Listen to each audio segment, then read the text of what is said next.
नमस्कार दोस्तों, स्वागत है आपका अपने YouTube channel study with Durgesh में। दोस्तों, पिछले वीडियो में आपने देखा कि किस प्रकार से घातांकों में इकाई का अंक ज्ञात किया जाता है। आज आप एक नए टॉपिक के बारे में पढ़ेंगे जिसका नाम है औसत, एवरेज। दोस्तों, आज आप जानेंगे कि औसत क्या होता है और औसत किस प्रकार से ज्ञात किया जाता है। औसत अपने आप में एक इम्पॉर्टेंट टॉपिक है जिससे रिलेटेड एक आध क्वेश्चन जरूर आ जाते हैं प्रतियोगी परीक्षाओं में। यह परीक्षाओं के आधार पर निर्भर है कि किस प्रकार की परीक्षा है। तो दोस्तों, आप जानते हैं कि railway, SSC, UP TET, UP triple SC द्वारा आयोजित की जाने वाली परीक्षा पेट, इन सभी प्रतियोगी परीक्षाओं में औसत से एक क्वेश्चन, दो क्वेश्चन जरूर पूछे जाते हैं। तो दोस्तों, उन प्रश्नों को हल करने के लिए आज मैं आपके सामने औसत चैप्टर लेकर के आया हूं और इसको पढ़ाएंगे और एक दूसरे के साथ जानने का प्रयास करेंगे कि औसत किस प्रकार ज्ञात किया जाता है। औसत क्या होता है, सबसे पहले जान लीजिए कि प्रति इकाई निर्धारित मान को औसत कहते हैं। यानी प्रति इकाई जो है उसके निर्धारित मान जो होते हैं वो औसत कहलाते हैं। इनको औसत को ज्ञात करने का तरीका क्या है, तो औसत बराबर होता है परिणामों का योगफल बटे परिणामों की संख्या। जैसे मैं आपको एक उदाहरण के साथ समझाता हूँ दोस्तों कि औसत ज्ञात करने के लिए आपके पास एक फार्मूला दे दिया गया, और फार्मूला क्या है कि परिणामों का योगफल, जो परिणाम आपके सामने, जो डाटा आपके सामने दिया रहेगा उसका योगफल, और बटे परिणामों की संख्या, वो डाटा की संख्या क्या है यही आपको निकाल करके और उसकी वैल्यू पुट करके हम आपको औसत निकाल कर दिखाएंगे। देखते हैं दोस्तों, एक प्रश्न नीचे दिया गया है कि 3 खिलौनों का मूल्य क्रमशः 20 रुपया, 22 रुपया तथा 54 रुपया है, तो खिलौनों का औसत मूल्य ज्ञात कीजिए। देखिए, आपके सामने एक प्रश्न है जिसमें आपसे पूछ लिया गया कि 3 खिलौने हैं और उनका मूल्य क्रमशः कितना है। गिवन डाटा क्या है, आपके सामने जो डाटा दिया गया है 20 रुपया, 22 रुपया तथा 54 रुपया।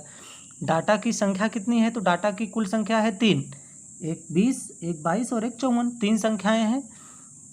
और इनका जो मूल्य है वह क्रमशः 20 रुपया, 22 रुपया और 54 रुपया है। डाटा 20, 22, 54 है।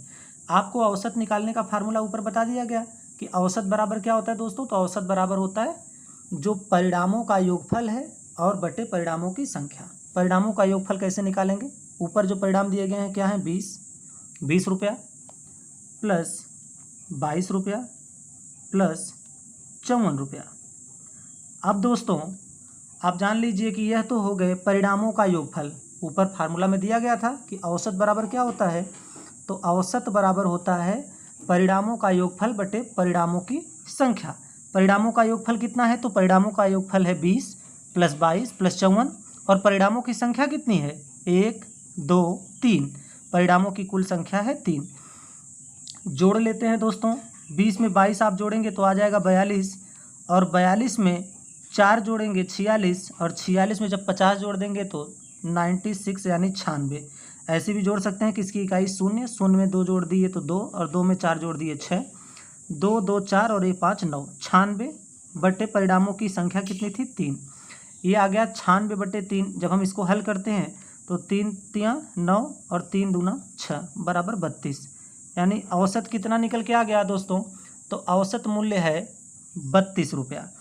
खिलौने का मूल्य जबकि 20 रुपया, 22 रुपया तथा 54 रुपया था क्रमशः, लेकिन अगर एवरेज प्राइस आपसे पूछ लिया जाए, औसत मूल्य पूछ लिया गया, तो औसत का एक फार्मूला आपको बताया गया कि परिणामों का योगफल बटे परिणामों की संख्या। इस सूत्र पर जब आपने डाटा को रखा तो आपके सामने उत्तर निकल के आ गया कि 32 रुपया जो है वो औसत मूल्य है ऊपर दिए गए प्रश्न में खिलौने के मूल्य का। अब एक और प्रश्न देख करके समझते हैं।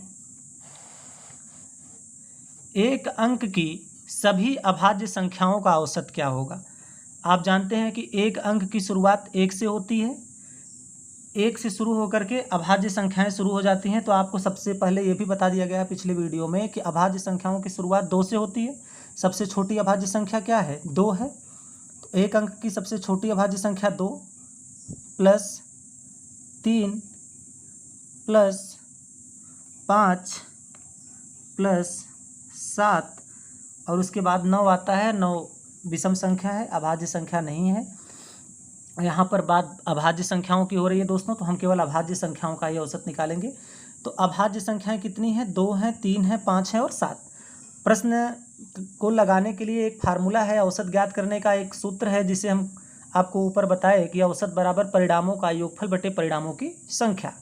परिणामों का योगफल क्या है, तो परिणाम यही है 2, 3, 5 और 7, क्योंकि ये परिणाम जो हैं यही अभाज्य संख्या है। इनको हम आपस में जोड़ लेते हैं। जोड़ने के बाद बटे परिणामों की संख्या कितनी है, तो परिणामों की संख्या 1, 2, 3 और 4, यानी कुल कितनी अभाज्य संख्याएं हैं, एक अंक की कुल कितनी अभाज्य संख्याएं हैं, तो 4 अभाज्य संख्याएं हैं, 2, 3, 5 और 7। जब हम इनको जोड़ देंगे तो 2 और 3 जोड़े 5, 5 में 5 जोड़े 10 और 10 में 7 जोड़ देंगे तो 17, 17 बटे 4। जब आप इसको हल कर देंगे तो आपके सामने आ जाएगा 4 चौके 16 और दशमलव लगा देंगे, 4 दूना 8 और 4 पच्चे 20, 4.25। यह क्या है, तो 4.25 दोस्तों आपके सामने एक अंक की सभी अभाज्य संख्याओं का औसत है, 4.25। अगला प्रश्न देखते हैं और समझते हैं।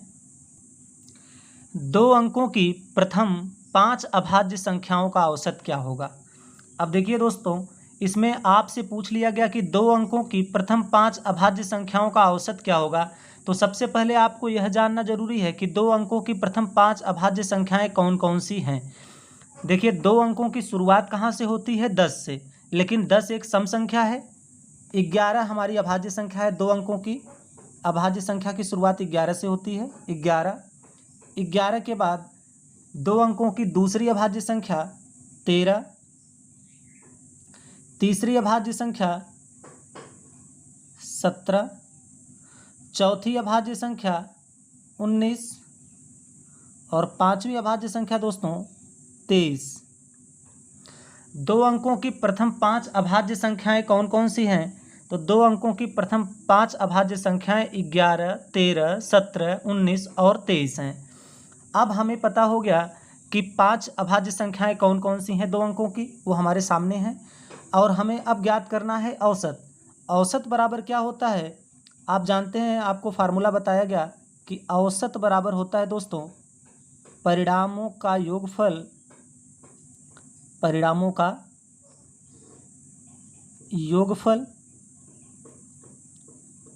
बटे परिणामों की संख्या। ये तो आपको बताया जा चुका, अभी कुछ देर पहले ही मैंने बताया कि किस प्रकार से आप औसत निकाल सकते हैं।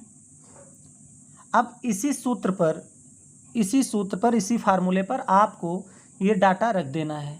डाटा आपके सामने है दोस्तों, डाटा आपके सामने है क्या, 11, 13, 17 और 19 और 23, इनको जोड़ लीजिए। 11 + 13 + 17 + 19 + 23, इन पांचों परिणामों का योगफल हो गया ऊपर, और बटे परिणामों की संख्या कितनी है, परिणामों की कुल संख्या 1, 2, 3, 4 और 5, तो 5 ये संख्या हो गई। अब आप इसको जोड़ लीजिए। जब आप जोड़ेंगे तो 1 में 3 जोड़ेंगे 4, 4 और 7 11, 11 9 20, 20 3 23 के 3, हाथ में आए 2, 2 1 3, 1 4, 1 5, 6 और 2 8। तो दोस्तों ऊपर जोड़ने पर आ गया 83 और बटे नीचे 5। 83 में जब आप 5 का भाग देंगे तो आपके पास उत्तर कितना आएगा दोस्तों। भाग देने के बाद देख लीजिए, सबसे पहले 5 का भाग देंगे 8 में, तो 5 1 का 5, 3 बच गया, 5 6 30, फिर 3 बच गया, दशमलव लगाए और 0 बढ़ाए, 5 6 30, यानी 16.6। ये 16.6 क्या है दोस्तों, तो 16.6 है 2 अंकों की प्रथम 5 अभाज्य संख्याओं का औसत क्या होगा, 16.6। औसत निकालने का तरीका आपको बता दिया दोस्तों। एक प्रश्न और आपको देख करके समझाते हैं कि कैसे आप औसत निकाल सकते हैं, और यह प्रश्न देखने के बाद जो बचे खुचे डाउट आपके मन में होंगे वह खत्म हो जाएंगे दोस्तों, और आप आसानी से औसत निकाल सकेंगे। एक प्रश्न आपके सामने है कि 2 अंकों की न्यूनतम तथा महत्तम अभाज्य संख्याओं का औसत। देखिए न्यूनतम का अर्थ क्या होता है, न्यूनतम का अर्थ होता है सबसे छोटा। महत्तम का क्या अर्थ होता है, महत्तम का अर्थ होता है सबसे बड़ी। तो यहाँ पर आपसे पूछ लिया गया कि 2 अंकों की सबसे छोटी और सबसे बड़ी जो अभाज्य संख्या है इनका औसत क्या होगा। अब आप ध्यान से हमारी बात समझिए कि यहाँ पर 2 अंकों की न्यूनतम अभाज्य संख्या की बात कर रहा है, और 2 अंकों की शुरुआत कहाँ से होती है, 10 से। 10 से शुरुआत होती है, 10 सबसे छोटी 2 अंकों की संख्या होती है, लेकिन वह सम संख्या है, अभाज्य संख्या नहीं है। 2 अंकों की सबसे छोटी अभाज्य संख्या क्या है दोस्तों, तो आप बताएंगे कि 11 है। और सबसे बड़ी अभाज्य संख्या क्या है, तो सबसे बड़ी अभाज्य संख्या देखिए 2 अंकों की सबसे बड़ी संख्या पूछ लिया जाए तो आप बता देंगे 99 है, लेकिन 99 कैसी संख्या है, विषम संख्या है, अभाज्य संख्या तो है नहीं। दो अंकों की सबसे बड़ी अभाज्य संख्या की यदि बात किया जाए तो वह है 97। अब आपके सामने परिणाम ज्ञात हो गए कि क्या दो अंकों की न्यूनतम जो अभाज्य संख्या है वह निकल के आ गया 11 और दो अंकों की जो महत्तम अभाज्य संख्या निकल के आई वो है 97। अब आपको इनका औसत निकालना है और औसत बराबर होता है परिणामों का योगफल, यानी परिणाम का योगफल क्या 11 + 97 बटे परिणामों की संख्या 1 2, परिणाम की संख्या 2 है। और आप देखिए 11 में जब आप 97 को जोड़ेंगे, 11 में 97 को जोड़ने के बाद आपके पास आएगा कितना, 1 में 7 जोड़ दिए 8 और 1 में 9 जोड़ दिए 10, 108। जब आप 108 में 2 का भाग देंगे तो भाग देने के बाद आपके पास उत्तर आ जाएगा 54, 2 × 5 = 10 और 2 × 4 = 8, 54। अब आप स्पष्ट से समझ गए होंगे स्पष्टता के साथ कि दो अंकों की न्यूनतम तथा महत्तम अभाज्य संख्याओं का जो औसत होगा वह होगा 54। कैसे, तो मैंने बता दिया कि दो अंकों की सबसे न्यूनतम जो अभाज्य संख्या है वह है 11 और सबसे महत्तम यानी सबसे बड़ी जो संख्या है वह है 97 और 97 और 11 जो है वो हमारे परिणाम हैं। औसत का फार्मूला है कि परिणामों का योगफल बटे परिणामों की संख्या, तो हमने परिणामों का योगफल कर दिया और बटे परिणाम की संख्या 2 थी, मैंने नीचे 2 रख दिया। इसको जोड़ने के बाद हमारे पास आया 108 बटे 2 भाग दे दिया 54, यानी दो अंकों की न्यूनतम तथा महत्तम अभाज्य संख्याओं का औसत क्या हुआ 54। एक प्रश्न और देखते हैं दोस्तों, और यह अंतिम प्रश्न होगा औसत से रिलेटेड। इसके बाद अगले वीडियो में मैं आपको और भी कुछ सूत्र बताएंगे और भी कुछ प्रश्न करवाएंगे जिससे कि आप औसत को आसानी से समझेंगे। देखते हैं एक और प्रश्न आपके सामने। प्रश्न है कि एक परिवार में 5 सदस्य हैं जिनमें 3 कमाने वाले हैं। उन तीनों की मासिक आय क्रमशः 6,500, 4,400 तथा 2,300 है। तो परिवार की कुल औसत मासिक आय ज्ञात करनी है दोस्तों। देखिए परिवार में कुल सदस्य कितने हैं 5, यानी परिणामों का जो संख्या है वह 5 हो जाएगा और कमाने वालों की संख्या केवल 3 है, तो हमसे 3 से मतलब नहीं है। क्यों? क्योंकि यहाँ तो परिवार की कुल औसत आय के बारे में पूछा है दोस्तों।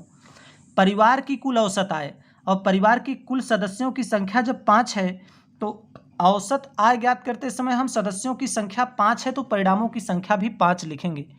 देखते हैं पहले परिणाम हमारे पास क्या क्या हैं, तो परिणाम है 6,500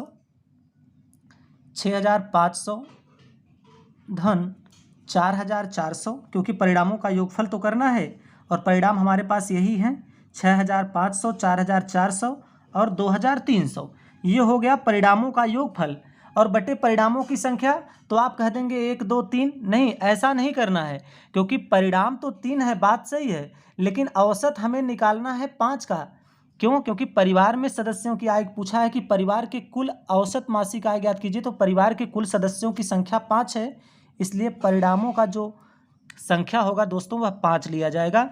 अब हम इनको जोड़ देंगे, तो जोड़ने के बाद जो आपके पास उत्तर आएगा वो क्या होगा, 0 में 0 जोड़ दिए तो ये तो सब 0 हो गए, 5 में 4 जोड़ दिए 9, 9 में 3 जोड़ दिए 12 के 2 हासिल 1, 7 4 11 और 2 13, यानी 13,200 बटे 5 भाग देंगे दोस्तों और देखते हैं क्या उत्तर आएगा। भाग देने के बाद 5 का पहाड़ा 13 में पढ़ेंगे, 5 दूना 10, 3 बचा, 5 छक 30, 2 बचा और 5 चौके 20 और 1 0, यानी दोस्तों आपके पास 13,200 में जब आप 5 का भाग दिए तो 2,640 रुपया, 2,640 रुपया यही कुल मासिक औसत आय है।